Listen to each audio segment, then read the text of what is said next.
Hello मेरे प्यारे दोस्तों, कैसे हो आप? बढ़िया। तो आज के लेक्चर में हम देखने वाले दोस्तों अफबव प्रिंसिपल। कौन सा प्रिंसिपल? अफबव प्रिंसिपल।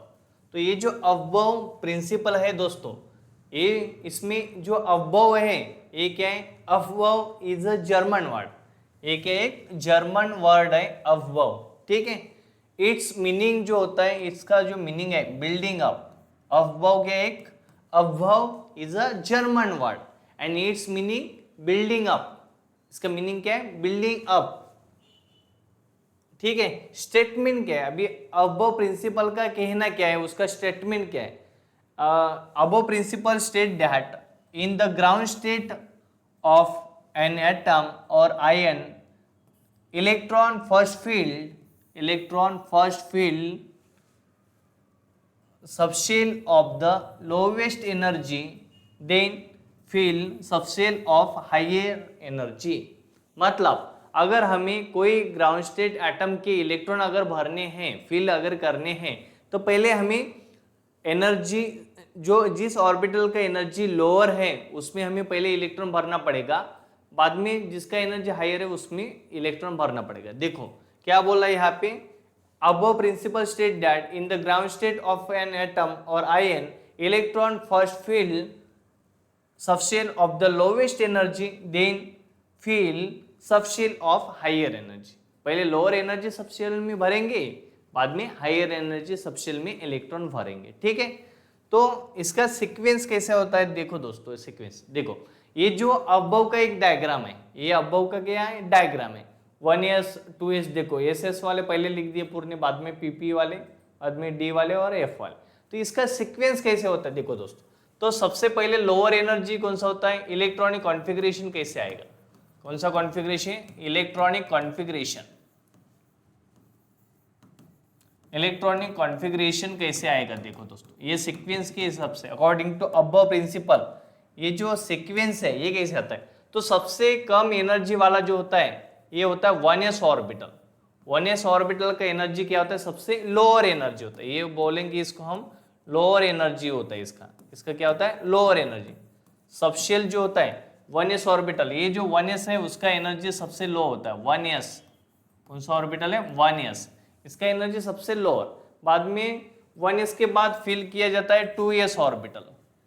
1s के बाद 2s और 2s के बाद 2p। देखो 1s फिल किया, बाद में 2s 2p, बाद में 3s 3p, ऐसा भरेंगे। देखो 1s फिल किया, बाद में 2s 2p, बाद में 3s 3p 3d। देखो कैसे आएगा? पहले 1s भरा हमने, बाद में 2s 2p, ठीक है, बाद में 3s के बाद 3p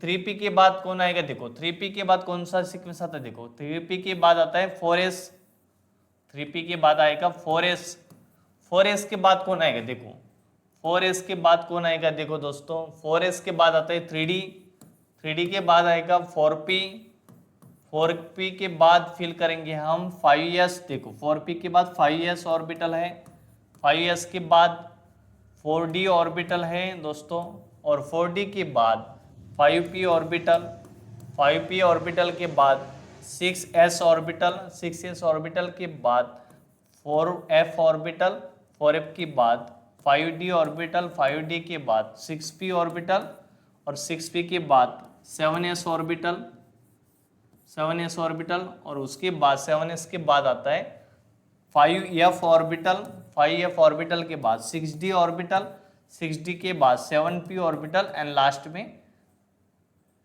8s ऑर्बिटल। देखो मतलब देखो दोस्तों, तो सबसे कम एनर्जी किसका है? सबसे कम एनर्जी 1s का होता है, बाद में 2s 2p 3s 3p 4s 3d 4p 5s, ऐसे एनर्जी क्या होता है? देखो ये पहले 1s भरा है, बाद में 2s, बाद में 2p 3s 3p 4s 3d 4p and 5s, बाद में again 4d 5p and 6s।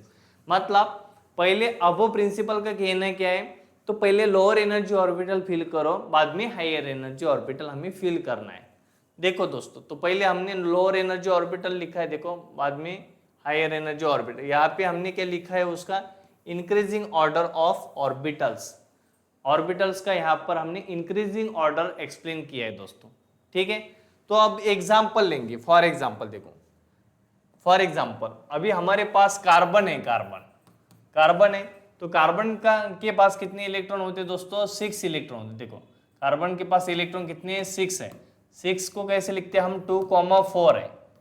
देखो 2,4 है, तो 2,4 है, तो इसका इलेक्ट्रॉनिक कॉन्फ़िगरेशन क्या आएगा? पहले कौन सा ऑर्बिटल भरेंगे? 1s, 1s में 2 इलेक्ट्रॉन भरे, बराबर है। बाद में आएगा 2s ऑर्बिटल, 2s में 2 इलेक्ट्रॉन, बाद में आता है 2p ऑर्बिटल, तो 2p में 2। देखो इसका क्या आ गया फिर? 2,4। 2,4 हमने 10th में देखा है, आपने 10th में देखा है कार्बन का इलेक्ट्रॉनिक कॉन्फ़िगरेशन 2,4, लेकिन 2,4 कैसे आता है? तो 1s में 2 इलेक्ट्रॉन, बाद में 2s में, s ऑर्बिटल का कैपेसिटी 2 इलेक्ट्रॉन का है, 1s में 2 इलेक्ट्रॉन, 2s में 2 इलेक्ट्रॉन, 2p में 2 ही बचे, तो टोटल कितने इलेक्ट्रॉन हो गए? 6। पहले ऑर्बिटल में, पहले शेल में 2 इलेक्ट्रॉन और सेकेंड शेल में 4 इलेक्ट्रॉन, 2,4। ठीक है, ऐसे हम इलेक्ट्रॉन क्या करेंगे? लिखेंगे, इलेक्ट्रॉनिक कॉन्फ़िगरेशन लिख सकते हैं दोस्तों। ठीक है, इसके बाद फॉर एग्जांपल हमने लिया यहाँ पे सोडियम लिया, सोडियम का एटॉमिक नंबर कितना है? 11, तो इसका इलेक्ट्रॉनिक कॉन्फ़िगरेशन क्या आता है? 2,8,1 आता है, ये हमें पता है। लेकिन ऑर्बिटल के अकॉर्डिंग टू अबव प्रिंसिपल के हिसाब से कैसे आता है? देखो पहले 1s2 ऑर्बिटल, बाद में 2s2, बाद में 2p6 और 3s1, ऐसे आएगा। देखो 2,8,1, देखो कैसे आया? देखो पहले हमने क्या किया, यहाँ पे 1s ऑर्बिटल भरा, बाद में 2s ऑर्बिटल भरा, बाद में 2p ऑर्बिटल कंप्लीटली फिल किया, बाद में 3s ऑर्बिटल। मतलब ये जो ऑर्बिटल्स भरे हमने according to increasing energy order भरे दोस्तों।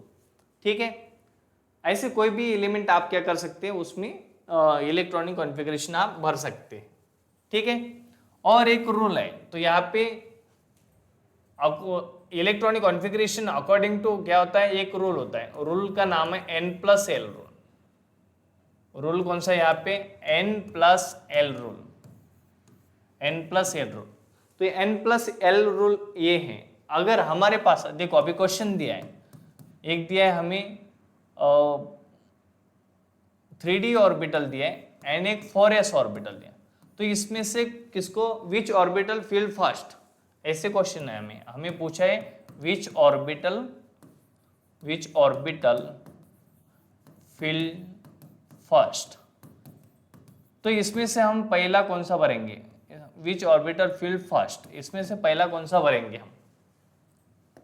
विच ऑर्बिटल फिल्ड फर्स्ट, इसमें से पहला ऑर्बिटल कौन सा भरेंगे? देखो 2 ऑर्बिटल दिए, 3d दिया, 4s दिए, पूछा है हमें इसमें से पहला कौन सा भरेंगे।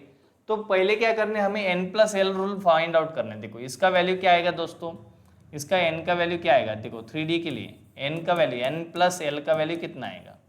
n कितना है इसका? 3 है। l का वैल्यू कितना है? l कितना होता है? 3d l कितना होता है? l का वैल्यू कितना होता है दोस्तों? l इज इक्वल टू 0 रहा तो s ऑर्बिटल, 1 रहा तो p ऑर्बिटल, बराबर है, और 2 रहा तो d ऑर्बिटल। ठीक है, n यहाँ पे लिखेंगे l, देखो l इज इक्वल टू क्या रहा तो? 0 रहा तो s ऑर्बिटल, 1 रहा तो क्या होता है? p ऑर्बिटल, 2 रहा तो d ऑर्बिटल, और 3 रहा तो f ऑर्बिटल। ठीक है, यहाँ पे देखो d है, d ऑर्बिटल है, तो कितना आएगा? देखो d दिया है तो d के लिए कितना आएगा? 2 आएगा, 2, 3 + 2 कितना आया? 5 आया। उसके बाद ये जो हमारा 4s ऑर्बिटल, तो 4s के लिए n+l कितना आएगा? 4s का कितना है? 4 इसका n कितना है? 4, और s कितना है? 0, 4 + 0 कितना आता है? इसका वैल्यू कितना आता है दोस्तों? इसका वैल्यू आएगा 4, बराबर है, ये 4s का वैल्यू आ गया 4 और 3d का वैल्यू आ गया 5। तो देखो अगर हमने सीक्वेंस देखा दोस्तों, सीक्वेंस देखा तो पहले हमने देखो पहले कौन सा ऑर्बिटल भरा है? यहाँ पे देखो 3d ऑर्बिटल पहले भरा है, बाद में कौन सा ऑर्बिटल भरा है? 3d, देखो 4s ऑर्बिटल पहले भरा है, देखो 4s पहले भरा है, बाद में 3d भरा है, पहले 4s बाद में 3d। क्यों? क्योंकि देखो अकॉर्डिंग टू n+l, 4s का वैल्यू 4 आता है और 3d का वैल्यू कितना आता है? 5 आता है, और जिसका n+l का वैल्यू लोअर आएगा उसको हम पहले फिल करेंगे। ठीक है, ये आपको ये JEE और नीट के लिए ये कंसेप्ट आपको रिमाइंड करके रखना है। अगर ऑर्बिटल्स दिए और हमें पूछे उसका इंक्रीजिंग ऑर्डर सीक्वेंस क्या होगा, तो पहले n+l की वैल्यू कैलकुलेट करो, जिसका वैल्यू कम आएगा उसको हम पहले भरेंगे, मतलब उसका लोअर एनर्जी रहेगा, जिसका वैल्यू ज्यादा आएगा n+l का उसको बाद में भरेंगे। ठीक है। और एग्जाम्पल, फॉर एग्जाम्पल यहाँ पे हमें दिया है, यहाँ पे हमें दिया है एक क्वेश्चन दिया है कि हमें यहाँ पे दिया है 3p orbital and 4p orbital, इसमें से कौन सा पहले भरना है। एक 3p ऑर्बिटल दिया है और 4p दिया है, इनका वैल्यू पुट अप करो, पहले वैल्यू कैलकुलेट करो n+l का। 3p का n+l का वैल्यू कितना होगा, n+l, तो l का वैल्यू कितना होता है, n का वैल्यू 3 दिया है, ऑलरेडी गिवन होता है। l का वैल्यू p के लिए कितना आता है, 1 आता है, तो इसका वैल्यू आ गया 4 इज इक्वल टू कितना आ गया इसका, 3p का वैल्यू आ गया 4। अभी 4p का वैल्यू कैलकुलेट करेंगे। देखो 4p का वैल्यू क्या आएगा, n+l का वैल्यू, n तो 4 है, l का वैल्यू p के लिए कितना आएगा 1, मतलब इसका वैल्यू आएगा 5। तो इसके कारण हम क्या करेंगे, 3p को पहले भरेंगे, बाद में किसको भरेंगे, 4p को भरेंगे। ऐसा कंफर्म कर दिया। मतलब अगर आपको ऑर्बिटल्स दिए, 4 ऑप्शंस दिए और पूछा इसमें से कौन सा ऑर्बिटल पहले फिल करना पड़ेगा या कौन से ऑर्बिटल का एनर्जी लोअर है, ये अगर कैलकुलेट करना है आपको, तो क्या करना पड़ेगा दोस्तों, n+l रूल आपको यूज करना पड़ेगा। होप है आज के लेक्चर में हमने जो अबव प्रिंसिपल कंसेप्ट देखा है दोस्तों, ये कंसेप्ट आपका टोटली क्लियर हो चुका होगा ऐसा मुझे लगता है। देखो अबव प्रिंसिपल में क्या होता है, ऑर्बिटल्स में इलेक्ट्रॉन क्या करने पड़ते हैं, फिल करने पड़ते हैं अकॉर्डिंग टू लोअर एनर्जी, और मतलब first fill lower energy orbital, then higher energy orbital. मतलब अगर हमें इलेक्ट्रॉन भरने हैं तो पहले लोअर एनर्जी ऑर्बिटल में भरेंगे, बाद में हायर एनर्जी ऑर्बिटल में भरेंगे। तो ये सीक्वेंस आपको क्या करना है दोस्तों, ध्यान में रखना है। ठीक है। और ये डायग्राम आपको क्या करना है, अब प्रिंसिपल का डायग्राम रिकॉल करना है। मतलब ये जो ऑर्बिटल्स का सीक्वेंस आएगा ये अकॉर्डिंग टू ये डायग्राम आता है अबव प्रिंसिपल के डायग्राम के हिसाब से। ठीक है। होप है दोस्तों ये लेक्चर आपको पसंद आया होगा ऐसा मुझे लगता है, और ये लेक्चर आपको पसंद आया होगा तो आपको पता है दोस्तों क्या करना है, लाइक करना है, शेयर करना है एंड सब्सक्राइब करना है। And thank you watching my lecture.